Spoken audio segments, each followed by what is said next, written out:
an 8-year-old boy running down a palace corridor in tears, with his fists closed around something so tightly that a staff member thought at first he had hurt his hand. No cameras anywhere near him. No press officer within 100 yards. Prince Louis, 8 years old, crying in a hallway before an official function, holding on to a piece of metal worth less than a decent watch. And about 4 seconds behind him, the voice that stopped the entire room. For decades, the rule inside that building has been that senior royals do not argue where anyone can hear them. Disagreements go into a private secretary's diary, get handled in a side room, and come out the other end as nothing at all. That is not politeness. It is machinery, and it has been running for 100 years. Princess Anne came through that door and put one sentence into the middle of the room, aimed directly at Queen Camilla. "How dare you hurt him?" Then 2 more words that went down the corridor and stopped every conversation in the building. "Back off." Before going into what Camilla tried to take from that little boy, why Louis was left in tears, and how William and Charles reacted when they found out, it helps to understand exactly what the object was and why it mattered so much. Because the reason behind all of this is not the reason the palace gave. And the most important part of the story comes at the end. There is a document behind that afternoon. An extremely boring document. It is the reason the whole story turned out the way it did. Hold that for now, and it will make sense in about 20 minutes. Louis is the youngest of William and Catherine's 3 children. He turned 8 in April, and the country has watched him grow up in a way it never watched his father grow up. The balcony appearances, the faces he pulls, the photograph from Glasgow at the Commonwealth Games this month with George and Charlotte. 3 children in public together, the way that family now does things deliberately. That is the point about those 3 children. The country has watched them since they were babies and feels something about them it has never felt about a royal child before, because it has been allowed to see them behave like children. George looking bored, Charlotte telling her brother off, Louis doing whatever Louis is doing at any given moment. None of that is an accident, and none of it is a press strategy. Think about how different that is from the generation before. His father and his uncle were raised under a system that treated visible feeling as a fault to be trained out of a boy. Louis is being raised by 2 people who decided deliberately that their children would be allowed to be people first. William and Catherine made a set of decisions early on and have never moved off them. The children go to school like other children. They are photographed twice a year and left alone the rest of the time. They are allowed to say they are tired. They are allowed to say they do not want to. And they are allowed to miss somebody out loud. Sitting right at the center of that decision is the grandmother none of the 3 children ever met. Diana died in Paris on the 31st of August 1997, more than 20 years before Louis was born. He has no memory of her and never will. And yet she is in that house every day because William made sure of it. Through photographs on a side table, through stories told at bedtime, through small objects that belong to her and have been kept specifically to be handed down. The anniversary statements and the official appearances have nothing to do with it. Those are for the country. The objects are for the children. William was 15 years old on the 6th of September 1997, walking behind his mother's coffin in a dark suit, while 1 million people stood on the pavement and watched him do it. Nobody protected him from that. He has spent the rest of his life making certain his own children get something he did not. Hold on to that because it comes back several times before the end of this. The family moved to Forest Lodge in Windsor Great Park in October 2025. New house, same rule. Diana's things came with them. That brings us to the morning it happened. There was a private family gathering arranged before a major official court function. Senior royals in the reception rooms beforehand, the way they always are. 30 minutes of standing around while the cars are organized outside. Earlier that same morning, William had given his youngest son something. a small vintage silver lapel pin.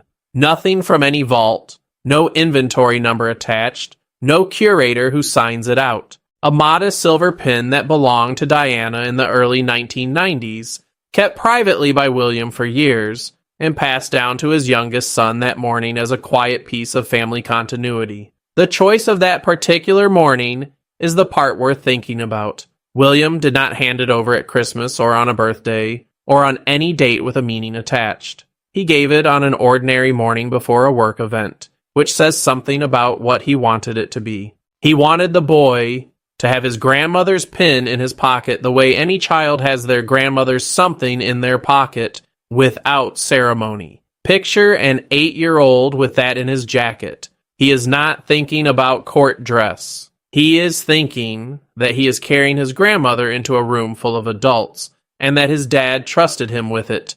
He had it tucked inside his blazer and kept checking it was still there the way children do when they are carrying something that matters and have not yet got used to having it. Staff who were in that room remember him putting his hand flat against his jacket more than once. That is the whole incident, by the way. Keep it in mind. Everything that follows was triggered by a boy wearing his grandmother's pin inside his own jacket. Now picture the room. Those pre-event reception rooms are not as grand as the photographs suggest. Furniture pushed back against walls, a couple of tables with glasses on them, 6 or 7 senior family members standing in pairs, a dozen staff moving through with trays and lists, and everybody watching the clock. The atmosphere was relaxed, family noise, people moving around. Then Queen Camilla noticed the silver inside Louis's jacket. According to sources close to household staff who were in the room, she went straight to him. She went past William. She went past Catherine. She stopped in front of the 8-year-old. And the choice of who to speak to is the whole character of the thing. Both of that boy's parents were standing in the room.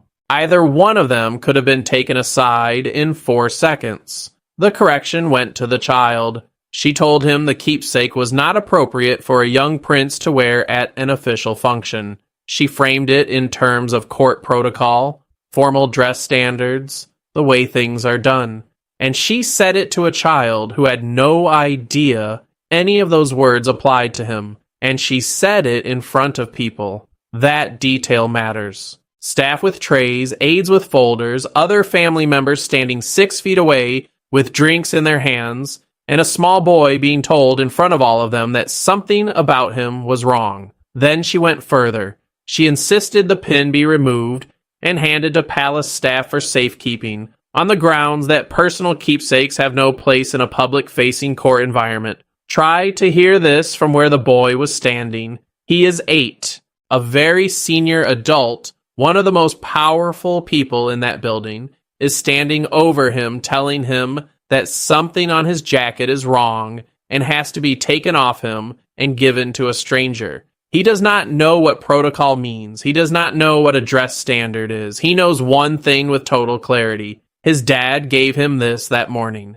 and now somebody wants it. Louis tried to hold on to it. He explained it the way an 8-year-old explains anything honestly and badly. His father had given it to him. It was his grandmother Diana's. He wanted to keep it so he could remember her. He told a room full of adults exactly why the object mattered in the plainest language available to him, and it changed nothing. That is the moment it could have ended. One adult in that room saying, of course, keep it, and this conversation does not exist. Camilla did not soften. She reportedly held the position, saying palace rules on formal dress were absolute and that individual exceptions were not being made. Think about the arithmetic in that sentence. An absolute rule applied to an 8-year-old over a pin the size of a fingernail in a private room before anyone had left the building. It stopped being about a lapel pin the moment the child explained where it came from. Because after that sentence, everyone in the room knew exactly what was on his jacket and exactly whose it had been. Every second that pin stayed on his blazer was a second in which Diana was quietly present at an official function through her grandson. Louis broke. He was frightened by the tone, confused by the pressure, and terrified that the thing his father had trusted him with was about to be taken by an adult he could not argue with. He closed his fist around the pin, turned, and ran out of the drawing room to find somewhere in the corridor where the guests could not see him crying. That is exactly when Anne came around the corner. Those corridors are long and cold, and there is nowhere in them for a small person to hide. He got about halfway down and stopped by a window. 10 seconds either way, and this gets smoothed over, handled quietly, buried the way this family has buried 1,000 things. Instead, the Princess Royal walked into a hallway and found her great-nephew with his face in his hands. She asked him what happened. He told her. He told her in the broken-up way an 8-year-old tells you anything when he's still crying. And she crouched down and waited until he had finished. Then she asked him once more who had said it. He told her that as well. Now think about what she was walking into. Her brother's wife, the Queen. A room full of senior aides and family 30 minutes before an official function, with the cars already lined up outside. Every instinct that building trains into a person says, deal with that later, quietly, through the proper channels. Anne went into the drawing room. She did not go and find his mother first. She did not ask a member of staff what the situation was. She got the account from the 8-year-old, believed him, and walked back the way he had come. Anne is not a woman who works up to things. There was no diplomatic approach, no polite inquiry to a member of staff, no request for a private word later. Witnesses describe her walking straight across the room, stopping directly in front of Camilla, and going in without anything held back at all. How dare you hurt him? Then the line that went down the corridor and stopped every conversation in the building. Back off! She told Camilla in front of aides and family that enforcing cold protocol on a child who was carrying a memory of his dead grandmother was not acceptable inside a family and that it never had been. She said it at normal volume. That is what people who were there keep coming back to. No shouting, no theater. A completely level voice saying the worst sentence anyone in that room had ever heard, said out loud in their working lives. Back off! Nobody said a word. The senior aide stopped mid-sentence. To understand why that landed the way it did, you need to understand what Anne is inside that building, and it has almost nothing to do with rank. She is the only daughter of Elizabeth II and Prince Philip. She has been working for the crown since before most of the staff in that room were born. The court circular totals for last year put her on 478 official engagements. She outworks people half her age, and every member of that household knows it. In June 2024, she was heard at Gatcombe Park and spent 5 nights in hospital with a head injury she still does not remember getting. She was back on the diary weeks later and has never mentioned it since. She also declined the one thing almost everybody else in that family reaches for. Decades ago, she asked that her own children be given no titles at all. They have none to this day. She has no ambition inside that family. None. She is not competing for a role. She is not building a position. She has nothing to gain from any argument in any room, and so when she stands up, everyone present knows she's not doing it for herself. That is the most dangerous thing anyone in that institution can be. Anne knew Diana properly. The documentaries never got close to it. 2 people who understood exactly what that machine does to someone who does not fit its shape. They were never close in the way people imagine, and they understood each other completely. Those 2 things are not in conflict. She was in the building through all of it. Through the years, the newspapers ran the marriage across their front pages. Through the divorce, through the funeral. She never gave an interview about any of it, and she never will. She was not defending a lapel pin in that drawing room. She was standing on a line that had been crossed a long time before that afternoon, and she picked the moment to say so out loud. Now, the document. Every official function of that kind comes with a dress instruction, a boring piece of paper that goes around the households in advance. It says what the men wear, what the women wear, what the children wear, where the decorations sit. It exists so nobody turns up wrong. It settles arguments because it is the only thing anyone can point at. Somebody pulled the instruction for that function after the afternoon fell apart. There was no rule. I went looking for the sentence that would have justified what happened because I assumed it was in there somewhere and had been badly applied. Nothing in that document addressed personal keepsakes. Nothing prohibited a child from wearing a family item. Nothing required anything to be handed to staff for safekeeping. The pin broke no dress standard, no protocol, no palace regulation, because no such regulation existed for what an 8-year-old wears inside his own jacket. Read that again, because it turns the whole afternoon inside out. Every word spoken to that child in that drawing room was built on a rule that did not exist.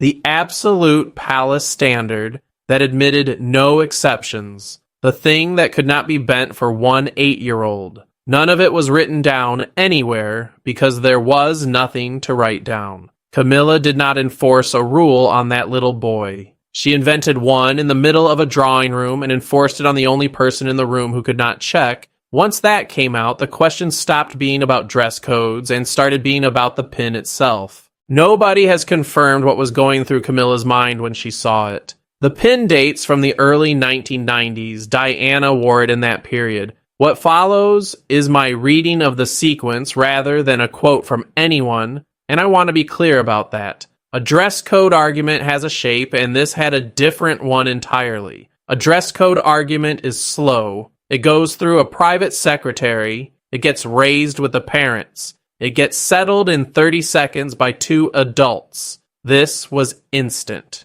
It went straight past both parents and did not stop when the child explained where the pin came from, because the explanation was the problem. Every second that pin stayed on his jacket in a room full of senior royals and staff was a second in which Diana was quietly present at an official function through her grandson. An 8-year-old walked into that room wearing his grandmother, and the woman who spent 30 years living in that woman's shadow reached for a rule that was not there. William got to the corridor before any of that surfaced. Staff had gone to find him the moment the boy ran. Think about the speed of that. Not a private secretary, not a duty officer, not the press office. A member of staff saw a child crying and went straight to his father. That is a small thing that tells you an enormous amount about who those people work for in their own heads. He found Louis standing by a window at the end of the corridor, still shaking, still holding the pin in his palm, with his fingers closed over it. William crouched down and let him get the whole thing out at his own pace. He did not tell his son to be brave about it. He did not tell him it was a misunderstanding. He let an 8-year-old finish talking at his own speed. Then he stood up and walked into the reception room where Anne and Camilla were still facing each other. He skipped the smoothing over. He skipped the let us all move on and get through the afternoon. He offered nobody in that room a diplomatic exit. The Prince of Wales stood next to his aunt and said it quietly, said it to the room rather than to any one person in it, which is somehow worse for everyone standing there. He made clear that decisions about his children's personal keepsakes and about how his children remember their grandmother belonged to him and to Catherine and to nobody else in that building. No office, no advisor, no senior family member has any right to police it. If you want one moment that tells you what the next reign looks like, that is it. His father spent 50 years managing situations like that by saying as little as possible. William walked in and drew the line in front of witnesses. Then Anne finished what she had started. She turned back to Camilla and told her to leave the room. Not a request. The Princess Royal told the Queen to get out of the drawing room in front of aides, in front of the Prince of Wales, in front of staff who will be telling that story for the rest of their careers. There was no scene. That is what makes it so much worse for Camilla. A room with perhaps 15 people in it. Aides holding folders, staff by the door with the car list, her stepson standing beside his aunt, and nobody in that room said a word in her defense. Not one. Not even the people whose job it is to say something in her defense. She went. The staff outside had to redo the arrangements while she was still in the building. Cars reordered. The line of arrival changed. Her name lifted off a list, and the list reprinted. All of it happening in a corridor she had to walk down to get to her own rooms. She did not appear at the function that afternoon. The official line afterwards was a scheduling matter, which is the phrase that household reaches for when nothing else is available. Her name came off the arrangements, the cars were reorganized, and the event went ahead without her. An 8-year-old cried in a hallway at 2 p.m, and by 4, the Queen had been removed from a royal engagement by the King's sister, and the King did not reverse a single part of it. Charles arrived into the middle of all of it. His wife on one side, his sister, who has never once backed down from him in 75 years, on the other. His heir standing beside his sister, and a grandson somewhere down the corridor. He had about 90 seconds to decide who he was going to be in that corridor, with staff at both ends of it pretending to be busy. Sources close to the household say he listened while Anne said it out with no softening. A child had been distressed over an act of remembrance. That was the whole of it. Said in about 2 sentences, Charles did not defend his wife. He has spent the last several years working harder on his grandchildren than he ever worked on his own children, and everyone around him understands why. There is no second chance available to him with William and Harry. There is one with George, Charlotte, and Louis. He has taken it with both hands. He heard what had been done under his roof at his function, and understood the size of the mistake immediately. Then he did something his senior courtiers were not expecting. Kings do not go and find people. People are brought to kings. There is an entire apparatus in that building designed so that a monarch never has to walk anywhere to speak to anyone. He went around it. The king walked down that hallway himself to find his grandson. No aide sent ahead, no message passed through Catherine, no arrangement made for later.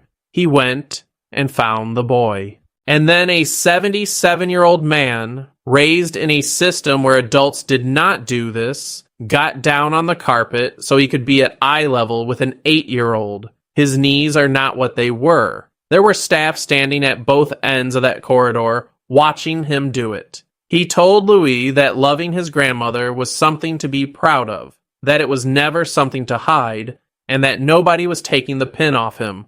He put his hand on the boy's shoulder, said it again in the plainest words he had, and walked him back down the corridor to his parents. I have read a great deal about that man over the years. That is the single best thing I have ever heard about him. It also settled the argument permanently. The king kneeling in a corridor to tell a child to keep Diana's pin was an endorsement of everything Anne had said, delivered without one word of criticism of anybody. Every member of that household understood the message. Family comes before protocol in that house now, and the protocol in question had not even existed. Louis went to that function. He went with his parents. He went in the same blazer, and the pin was on it. Think about what that took. A child who had been crying in a corridor 90 minutes earlier walked out through those doors in front of a wall of photographers with the exact object he had been told to hand over sitting on his chest. Somebody made a decision about that. It was not the 8-year-old. The photographers outside had no idea what they were looking at. They took the pictures they always take, the family arriving, the children in a row behind their parents, 40 frames a second of an ordinary royal arrival. And in about 9 of those frames, if you look at the boy on the left, there is a small silver pin catching the light on his lapel. Nobody noticed for 2 days. The pictures went out and the coverage was about the event. The pin sat there in the corner of 9 photographs on every picture desk in the country with nobody looking at it. Then the story came out of the household the way these things always come out. The family did not leak it, Somebody who had been standing in that drawing room with a tray in their hands, who had watched an 8-year-old cry, went home and told the people at their own kitchen table about it. And the moment it landed, the country lost its mind. A constitutional argument does nothing to people. A schedule dispute does nothing. A child crying over his dead grandmother's keepsake goes through the British public like a current because everyone watching has either been that child or raised that child or lost that grandmother. The story reached newsrooms on a Thursday afternoon. By Thursday evening, every picture desk in Britain was going back through frames from an event they had already filed. Every broadcaster went to the same image. They put it up full screen and zoomed in on that lapel. And once you have seen it, you cannot look at the photograph any other way. A little boy at an official function standing where he was told to stand, doing the job, with his dead grandmother's pin on his jacket 3 hours after being made to cry over it, in a private room. By the second afternoon, the story had stopped being a royal story and turned into a national argument about how grown adults treat children. That is a fight nobody has ever won from Camilla's side of it. The front pages the following morning were brutal. One ran the arrival photograph across the whole page with the pin circled and 4 words above it. He kept it on. 4 words in the biggest type that page had, over a photograph of a small boy standing very straight next to his mother. No accusation, no adjective, no named villain. 4 words and a circle, and everyone in Britain understood exactly what it meant and exactly who it was about. Phone-in shows ran on it for a week. People rang up to talk about their own grandchildren, their own keepsakes, the things their own mothers had left them. Half of them could not get through it without their voices going. That is what the palace was up against by day 3. Not a royal correspondent with an opinion. A country talking about its own grandmothers. The palace could do nothing with it. There is no statement available for that situation. Confirming it is a disaster. Denying it makes the leak a bigger story. Saying nothing leaves the photograph doing all the talking. They said nothing. The photograph did all the talking. Camilla's diary went quiet. 2 engagements came off it that fortnight. Neither explained. She appeared beside Charles later that month at something long-standing, and every camera in the room was measuring the space between them. She got through it.